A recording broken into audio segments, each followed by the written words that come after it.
அனைவருக்கும் வணக்கம். இந்த பதிவில் நம்ம பார்க்க போகிறது கமல்ஹாசன் தக் லைஃப் கன்னட மொழி குறித்த பேச்சு தான். தமிழில் இருந்து பிறந்தது தான் கன்னடம்னு சொன்னதும் கர்நாடகாவில் கன்னடர்கள் போராட்டம், படத்துக்கு தடை விதிக்கிறோம்னு சொன்னாங்க. கன்னட பிலிம் சேம்பர் 24 மணி நேரத்தில் மன்னிப்பு கேட்கணும், நிபந்தனையற்ற பகிரங்க மன்னிப்பு கேட்கணும்னு சொல்லியிருந்தார்கள். ஆனால் கமல்ஹாசன் அன்பு ஒருபோதும் மன்னிப்பு கேட்காது, நான் அவர்களுக்கு பதில் சொல்லவில்லை, விளக்கம் தான் சொல்றேன் என்று சொல்லியிருந்தார். நம்மவர் கமல்ஹாசன் பேசுவதே நமக்கே புரியாது, கன்னடர்களுக்கு புரிந்துவிடவா போகிறது? வழக்கம் போல் கமல்ஹாசன் பெங்களூர் உயர்நீதிமன்றத்தில் வழக்கு தொடுத்தார். படத்தை தடை செய்யக்கூடாது, தடையை நீக்கி திரையிட அனுமதிக்கணும்னு கேட்டுக்கொண்டிருந்தார்.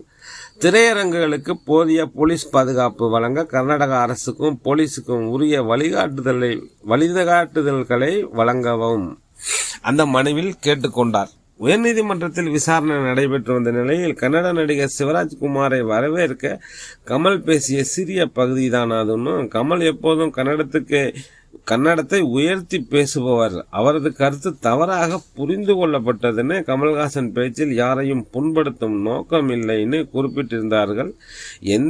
நீதிபதி எந்த ஒரு குடிமகனுக்கும் உணர்வுகளை புண்படுத்த உரிமை இல்லை, ஒரு பொதுநபர் இது போன்ற அறிக்கைகளை வெளியிட முடியாது, கன்னட மக்கள் மன்னிப்பை மட்டுமே கேட்கிறார்கள், நீங்களோ பாதுகாப்பு தேடி வந்திருக்கிறீர்கள். கமல்ஹாசன் பேச்சுக்கு ஆதாரங்களையும் கேட்டார் நீதிபதி. நீங்கள் வணிக நலனுக்காக மனு தாக்கல் செய்திருக்கீங்க, உங்களால் உருவாக்கப்பட்ட பதற்ற சூழ்நிலைக்கு காவல்துறை பாதுகாப்பு கொடுக்க வேண்டும் என்று சொல்கிறீர்கள். நீங்கள் ஒரு மன்னிப்பு கேட்டிருந்தால் எல்லாம் தீர்ந்திருக்கும். கர்நாடகாவில் படம் ஓட வேண்டும் என்று விரும்புகிறீர்கள்.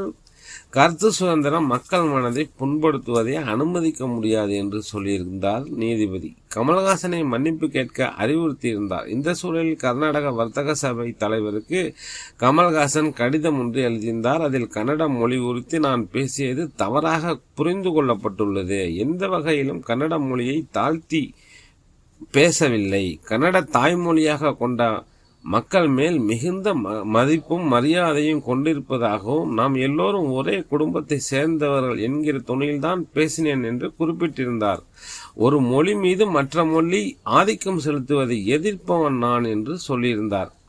மதியம் மீண்டும் 2:30 மணிக்கு வழக்கை விசாரித்த நீதிபதி மன்னிப்பு கேட்க ஈகோ தடுக்கிறதான்னு கேட்டார். மன்னிப்பு கேட்டே ஆக வேண்டும் என்று நீதிமன்றம் சொல்லல, சம்மேளனம் கேட்குது, இதை கமல்ஹாசன் புரிந்து கொள்ள வேண்டும் என்று சொன்னார்.